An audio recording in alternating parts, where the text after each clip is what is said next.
Have you ever wondered why a man only begins to crave the woman who no longer speaks? Not the one who pleads. Not the one who tries to fix things.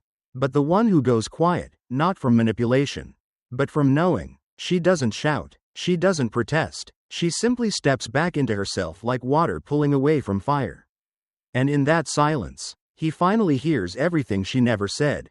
This is the beginning of her becoming mythic in his memory.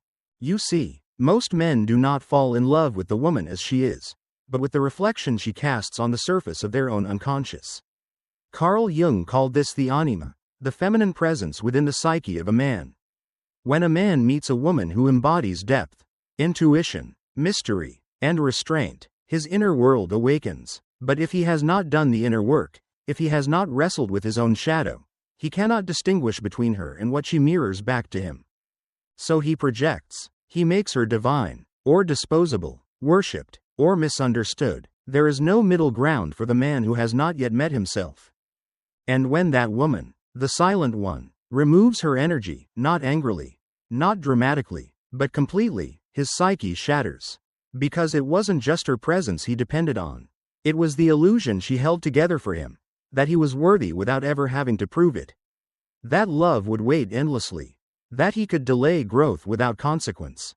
But silence is the ultimate boundary. It says, I see, I understand, and I will no longer participate. It is not rejection. It is liberation, from the game, from emotional labor, from the addiction to being understood by someone who refuses to see. And that is what makes her unforgettable. This woman, she doesn't vanish like smoke. She remains, not physically, but as a presence woven through the corridors of his thoughts, echoing in the spaces where you once took her for granted. Her silence becomes a mirror he can't look away from, not because she's punishing him, but because his soul is trying to speak through the wound she left behind. Most men have never truly faced the stillness of their own emotional neglect. They've been trained to conquer, not connect, to seduce, not surrender, to possess, not perceive. But when she walks away without bitterness, her absence becomes the teacher his ego never asked for, and the one his soul always needed. Because the silent woman is not silent out of fear. She is silent because she has seen enough. She has studied him, not to manipulate, but to understand. And what she saw wasn't evil. It was undeveloped, ungrounded, half awake. She didn't need to punish him. Life will do that for her. Her absence, in fact, is the only language his unconscious will respond to. It bypasses the mind and speaks directly to the pain body. It unsettles the comfort of avoidance. It forces him to feel. He may try to replace her quickly. Distractions, new bodies, rebounds, but none of them speak to his soul the way she did, not because she was perfect, but because she carried weight, because her love required his presence, because her eyes didn't just want to be looked at, they wanted to be seen. He remembers her in the smallest moments, not in grand memories, but in subtle reminders, the scent of jasmine at dusk, a song that plays when he's alone, the way silence used to feel when she was near. And that's the thing about truly feminine energy, it doesn't scream. It lingers, it waits in the shadows until he is ready to see, not her, but himself. Jung believed that we are all driven by unconscious forces until we become aware of them. The silent woman doesn't just remind him of her loss, she reminds him of his refusal to face what was always there, his fear of intimacy, his addiction to control, his resistance to depth. She becomes not just a person he longs for, but a symbol of what he refused to become. And when he sees her now, more radiant, more rooted, more untouchable, he does not feel anger. He feels reverence, because even in her leaving, she offered him a gift, the chance to wake up, the chance to evolve, but most of all, the chance to finally understand the difference between attention and presence. He may never get another opportunity, because she doesn't orbit old stories. She doesn't return to broken altars. She has become her own myth, her own gravity, and that is why a man can't forget the silent woman. Because she didn't just walk away. He used to say she was distant, hard to read, unreachable, but now he understands. She wasn't cold. She was conscious. She saw through him, not in a cruel way, but in the way a mirror sees. Impartial, still, unforgiving in its honesty. Carl Jung once said, The privilege of a lifetime is to become who you truly are. And that's what terrified him about her.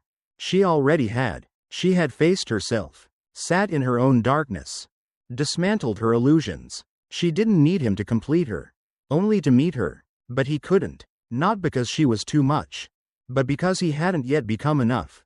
And now, as he scrolls through her photos, as he watches her life unfold from a distance, he doesn't just miss her.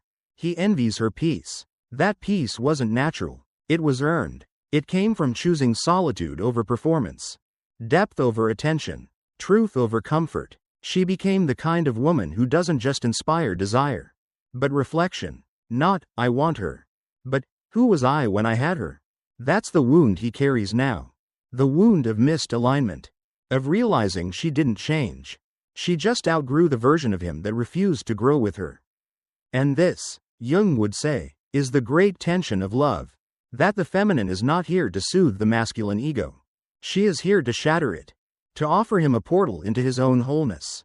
If he dares to take it, she was that portal, and he turned away. Now, he watches, not to possess, but to remember, to understand, to grieve the version of himself that couldn't rise when called. And meanwhile, she blooms, quietly, powerfully, without needing him to notice. Because her journey was never about being seen. It was about seeing herself. She was never asking for more attention. She was asking for conscious connection. And now he knows. The greatest mistake a man can make is mistaking a conscious woman for a distant one.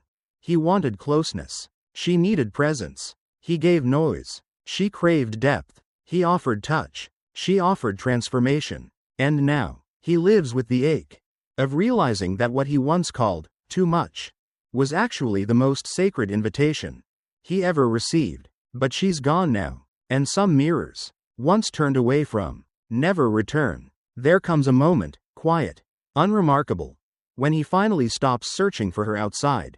He doesn't text, doesn't scroll, doesn't ask mutual friends, because he knows, not where she is, but what she became, and more importantly, what he didn't. She no longer haunts him like a ghost.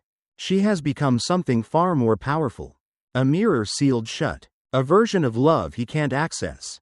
Not because she withheld it, but because he arrived unready. And that's the great tragedy. She didn't want to be above him. She wanted to rise with him. But while she was looking inward, he was looking away. Carl Jung said, "We meet ourselves time and again in 1,000 disguises on the path of life." And now, he sees her everywhere, not in body, but in symbol. The woman on the train who holds herself with quiet grace. The stranger in the cafe with tired eyes and a strong spine. The scent of earth after rain. The book passage that feels like a wound being read aloud. These are the echoes of her. Reminders that once, he was loved by someone who wasn't asking for more. Just something real. But he wasn't real yet. He was charming, convenient, conflicted, addicted to being wanted, but terrified of being seen. And she saw him anyway. All the way through. And because he couldn't face that truth, she became the cost of his denial. Now he understands. The feminine doesn't need to be louder to be powerful. She just needs to be true. And her truth, once withdrawn, cannot be recreated, only remembered. That's why he can't forget her. Not because of her body, her laughter, or even her love, but because she was a moment of becoming. And he missed it. She is no longer waiting. She is no longer reachable. She is no longer his lesson. She is the woman he will measure all others against. Not out of obsession, but out of regret. Because the kind of woman who walks away in silence does not return. She doesn't need revenge. Her evolution is the closure. And that is why a man never forgets the woman who knew her worth and walked away the moment he showed her he didn't.